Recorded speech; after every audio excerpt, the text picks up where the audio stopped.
welcome back to the Road to Recovery, the Road to Freedom with Mark. This is my 28-minute slot every Friday. And first order of business, really, today, we've got our caps in hands today.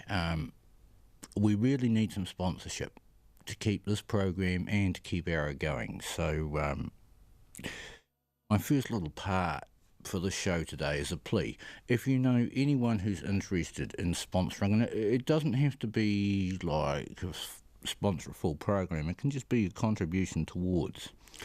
So anything's good. Arrow have got to give a little page going, and they're trying to raise a bit of money. We are unfortunately desperately short of funds, and it would be great for us to be in the financial black and in a position where we could do more good work, more good shows, and ensure that shows like this continue to run, because I think they're far more valuable than the rubbish that we get on general TV stations. Some of the stuff, really, I can't watch it at all. I find it quite insulting, and I find that, like, Wairarapa TV, Arrow Radio, what we're doing here, far, far more interesting and engaging. You get different perspectives from different walks of life, different people have different stories to tell, and certainly mine are unusual. You don't you don't meet too many people like me in a lifetime. So, that's a really great thing. And to think that people like that live in the Wairarapa, and there's people all over the Wairarapa who have interesting stories to tell, and it's very engaging and good to be part of. Not just the fact that they're interesting stories, but the fact that they're part of your community and you are part of that community. That is far more engaging than watching some national program that really is just, some of it's just nonsense. It's absolute nonsense. So, I'd like to think that we could do our bit to get behind something that is worthwhile and valuable and does something for our society. I can see that radio stations like Arrow in the future could really grow, because I think people are starting to take more of an interest and starting to realise what an incredible place the Wairarapa is. It really is absolutely amazing, and the Manawatu as well. But there are so many beautiful, beautiful places around here.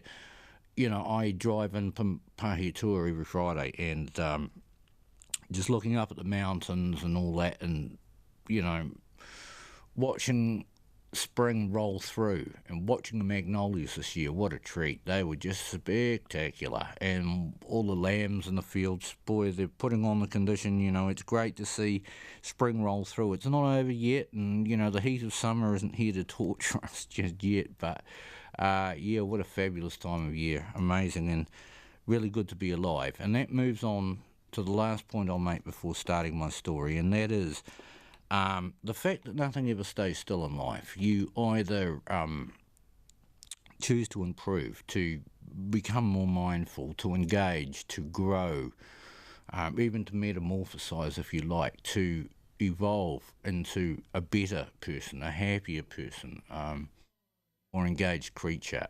You can choose to do that, or you can choose to diminish, because nothing ever stays still. And if you make that choice to do nothing, then you will diminish and you will be unhappy. I guarantee you that. And the key to happiness is not working harder, is not owning more possessions or anything like that. Although there is something to be said for owning fine things. That is, it's pleasing, it's rewarding. There's nothing wrong with that. But what I'm saying is, if you are to find true happiness, then you find that within yourself, and you find that in the things that cost nothing. The realisation of beauty, both outer and inner, and allowing yourself to love and be loved. Simple things like that, they are what makes a life, not the trinkets that come along. They are superfluous, and you cannot take them with you. And when you leave them behind, they become dust. They're only trinkets.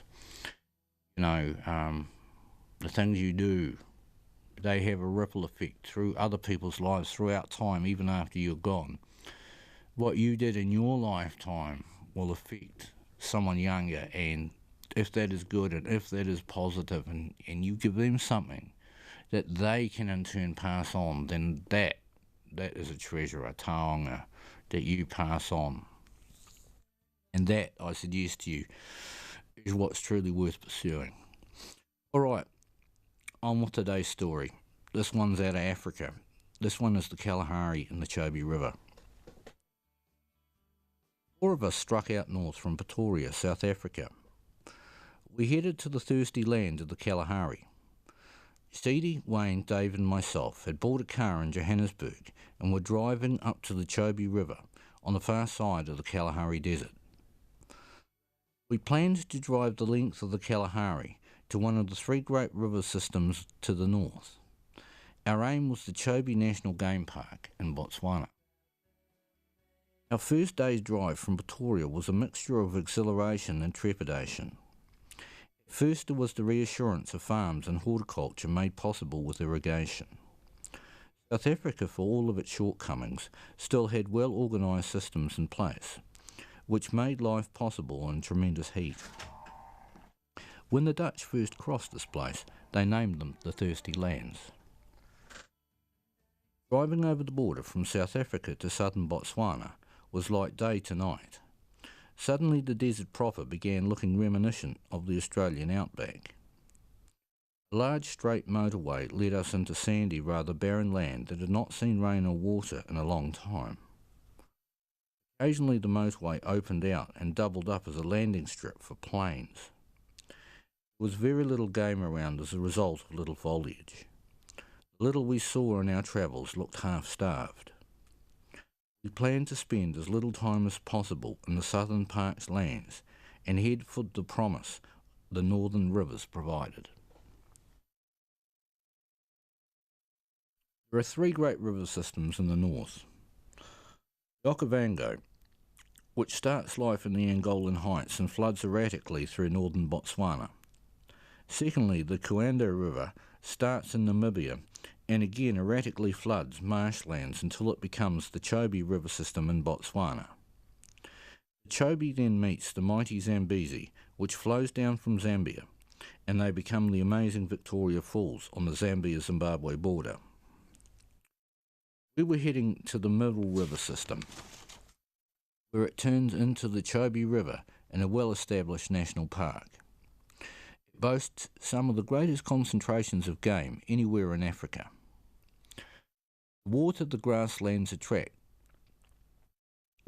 grasslands attract hundreds of thousands of wildebeest and zebra, along with gazelles, kudu and impala, and giraffe and so on.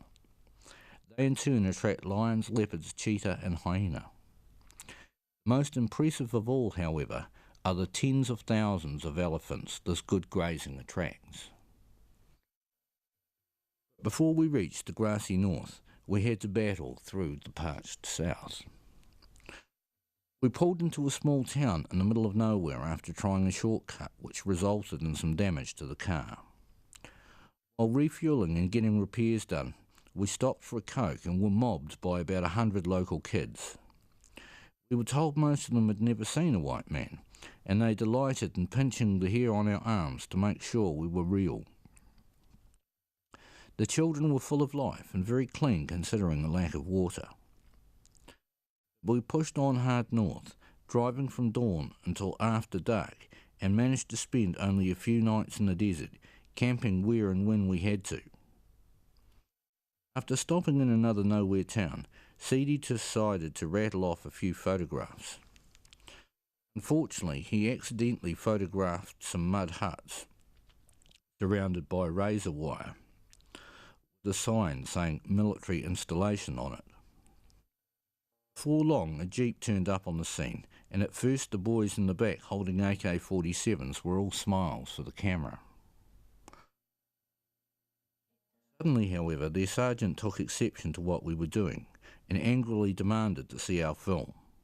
Smiles suddenly turned to frowns, and suddenly we were facing 4 loaded AK-47s. First, Seedy tried to argue with the sergeant, but as things escalated, changed his mind and handed over the camera. The ignorant sergeant then exposed the film to sunlight, then rolled it up and took our details, promising to return it once checked.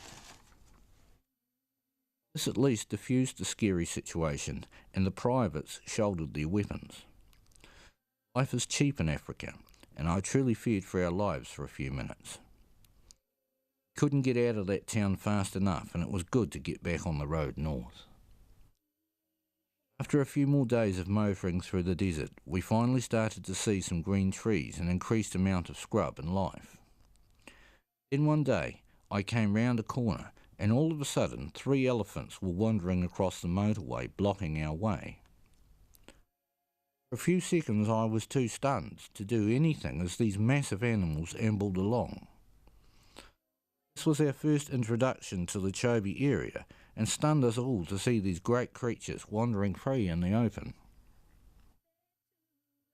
Before long, we reached the game park proper, and were surprised to see how little infrastructure there was to the place.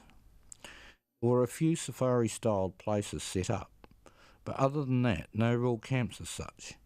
We simply paid to enter and were free to set up camp anywhere we could. On entering the game park, we were blown away by the incredible amounts of life everywhere. Hundreds of species of birds, zebra and wildebeest in their countless thousands, antelope like gazelles, the huge impala and the impressive kudu with its corkscrew horns, all of them in massive numbers.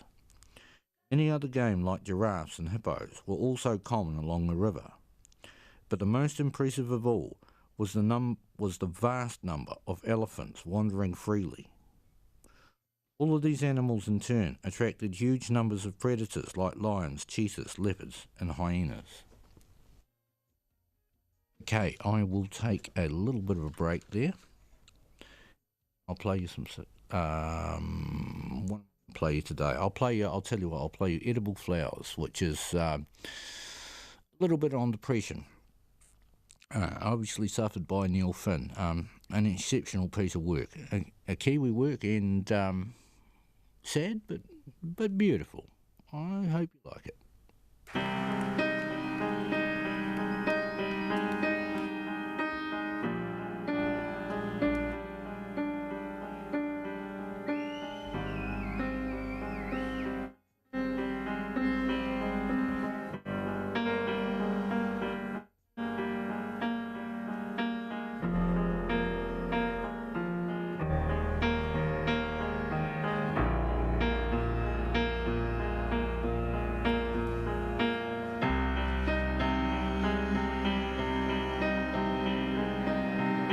Everybody wants the same thing.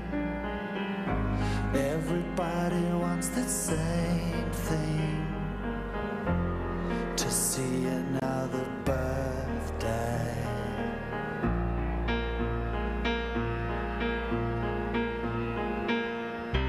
Look at all the pretty numbers. Look at all the pretty numbers scattered on the calendars.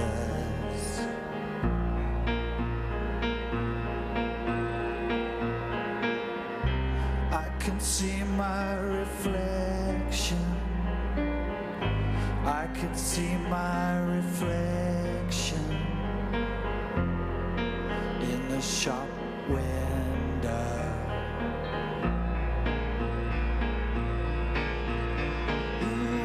That space, declare it if you dare tonight. Let the moment pass until another day.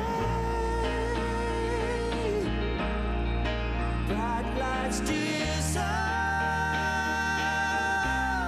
like sugar deep inside you now. The same somehow. I'm hardly here at all. Yeah.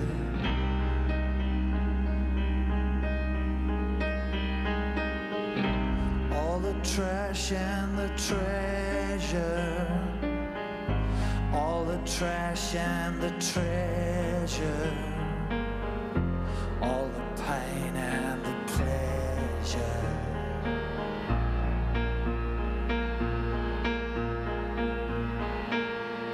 Taste the edible flowers, taste the edible flowers, scattered in the salad days.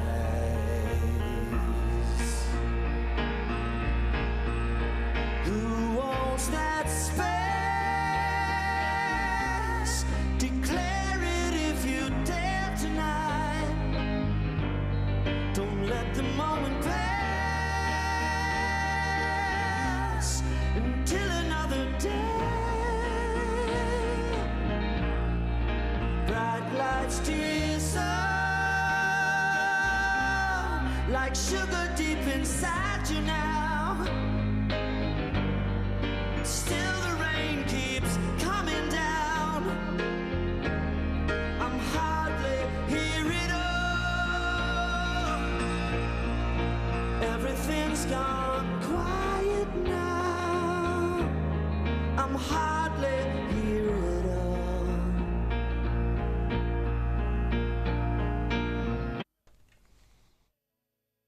Welcome back to The Road to Recovery, The Road to Freedom with Mark. I hope you enjoyed that. Edible Flowers, quite a beautiful song. A little sad, you know, someone who's obviously, you know, still the rain keeps coming down, I'm hardly here at all. I do sympathise with that, I know that feeling only too well, and sad but beautiful, yeah. Right, well, we've got to crack on. Time is a ticking. Just before I start again, I'd just like to say we're looking for a sponsor. If you know anyone who's interested, doesn't have to sponsor the whole show, just make a contribution. Keep our radio going, it would really be much appreciated. So if you know anyone, get in touch with Michael or Veronica down here at Arrow. Help out if you can. Thank you very much. Alright, let's crack on with it. This is the Kalahari and the Chobe River. On our first day in the Chobe National Game Park, we met up with some hunters who told us they were culling elephants. The numbers were too great to sustain and they were devastating the bush habitat. They were culling whole family units at a time so as to cause as little disruption as possible. We found it hard to believe that such wholesale slaughter was necessary, though their explanation was compelling. On the river, we saw elephants to the red horizon. Nothing could have prepared us for that magnificent sight. As the sun slowly lowered, red to the horizon, the elephants came down to bathe. Even the grumpy hippo were forced to give up the best parts of the river. The elephants truly revel joyously in this time. They play with their young, free in their great numbers from any predator. Instead, the lions lie hidden in the long grasses, waiting patiently for an opportunity of easier prey. Life on the river runs like clockwork, and each animal that needs water has its turn. On our first day on the Chobe River, we caught the last half of the day. We found a flat patch of grass at around lunchtime. We were immediately robbed of biscuits by monkeys when we stopped for a feed. Dozens of baboons descended on the scene after the monkeys, and we quickly learned to leave nothing out for the robbers to have. Male baboons were particularly large and intimidating, with huge fangs and showing little fear of man. The best way to spot game was from the relative safety of the car. So after setting up our tents, we set off on the unsealed, sandy, bumpy roads. I was a designated driver by now, and the roads were sorely testing. I quickly learned the most dangerous time was driving through a family group of elephants. The young ones, ranging from 1 to 2 ton, would suddenly charge headfirst towards us. These mock charges were truly frightening, and the only way to stop them is to plant boot and charge at them. Dust and the roar of the engine puts them off, but I had to be careful not to hit them, as 4-ton Mum was always looking on. Large bull elephants, however, must be avoided at all costs. They are short-tempered, huge, and run surprisingly quickly. We watched them bulldoze down whole trees and strip them of all leaves. The amount of devastation they caused was unbelievable. After spending the afternoon game spotting, we returned to camp to cook tea. As we cooked up what we had on the riverside camp, a family of warthogs came trotting past us and into their burrows in the riverbed. Water flowed quickly at this point, so there were no crocodiles about. All the same, I felt very vulnerable in our makeshift camp. I didn't sleep at all well, and at about 2 a.m. something came sniffing at my head. With only a millimetre of plastic between us, I was frozen with fear. The creature then moved off, and I fell into a whiskey-induced. I woke at the dawn chorus of birds and general wildlife. I poked my head out of the tent to watch our warthog neighbours trot past on their way out. 4 of us headed out after breakfast. We spent all day driving around game spotting, and before long Dave spotted a lioness in the long grass. I stopped and hopped out for a better look, but could not see her. I walked forward, but did not see her until she blinked. By then it became suddenly obvious that she could run me down, so I slowly backed up without unlocking eye contact. It was the first and last time I made that mistake in Africa. We had a great day game spotting, with loads of beautiful antelope to watch, along with any big cats that might be following. Middle of the day was too hot, however, for the cats, and the game was left to graze in freedom. Generally speaking, only the young and very old are most vulnerable, as they are culled from the herd most often. We headed back to camp for tea and sunset. A huge number of elephants came down to the river each sunset for a bathe and turned on a show. Our campsite was perfectly elevated for viewing up the river with binoculars. The sight of at least 100 animals in the lenses was something no zoo or wildlife centre could ever prepare us for. Slowly, as I got more used to being surrounded by wildlife, the adventure became more enjoyable. We clicked into a routine of getting up at dawn and driving around game spotting each day. We soon learned the best spots near our camp, and no 2 days were ever quite the same. On one hot afternoon, we were watching a huge bull elephant bulldoze down trees. He had a particularly large set of tusks and made some great photographs. Suddenly Wayne decided he needed a good close-up and jumped out of the car and approached the huge beast. The elephant suddenly turned his attentions from the tree he was eating to Wayne.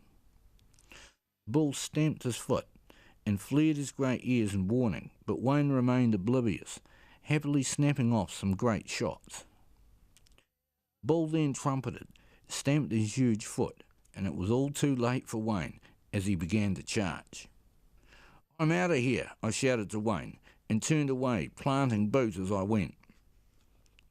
Wayne made a sudden sprint for the car and managed to dive head first through the open passenger side window as I spun the wheel. As I roared off, my foot flat to the floor, all I could see was the huge elephant's head in the rear vision mirror.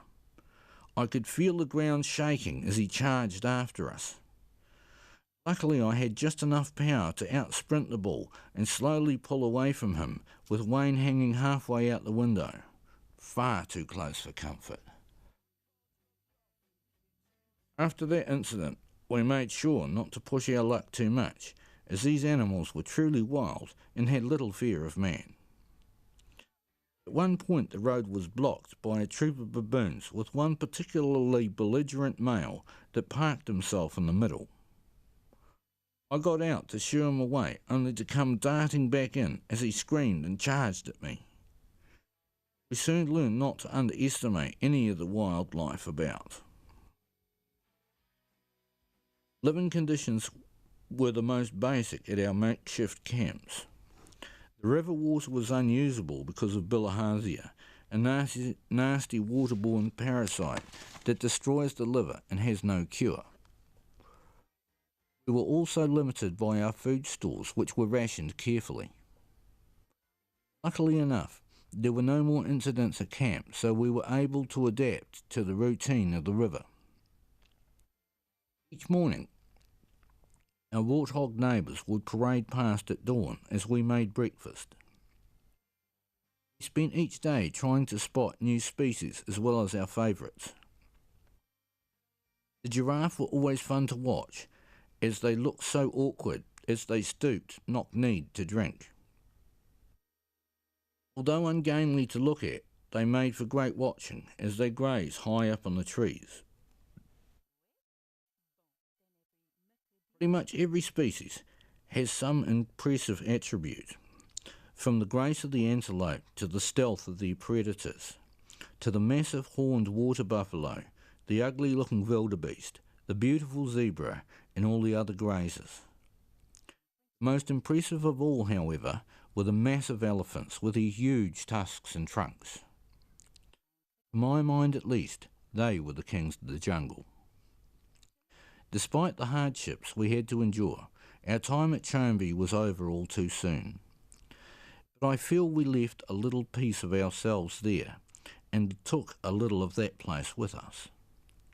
I look back on those days wistfully now, and I'm sure the three guys I travelled with feel the same. The end. 1 minute to go, not bad timing, eh? Well, I just want to say thank you very much for tuning in. I hope you enjoyed it. If you catch up with me on a podcast, hey, all power to you. That's what computers are for. I hope you enjoy my stories. I certainly enjoy bringing them to you. I have struggled to think about other stories to write because some of them are pretty damn harrowing and, they would be difficult to read and to write and maybe even to listen to, I don't know. I like to think that concentrate on the positive here and look at positive things and positive stories. And I like to emphasise that. Finally, before going, I'd just like to say one more time, we're looking for a sponsor. If you know of anybody who wants to make any kind of contribution, I don't give a damn if it's $1. Get them to ring Michael and Veronica in here at Arrow Radio, and any contribution anyone could make would be very greatly appreciated. Help us continue the good work. Hope you enjoyed the show. Thank you very much, and I'll catch you again next week. Bye for now.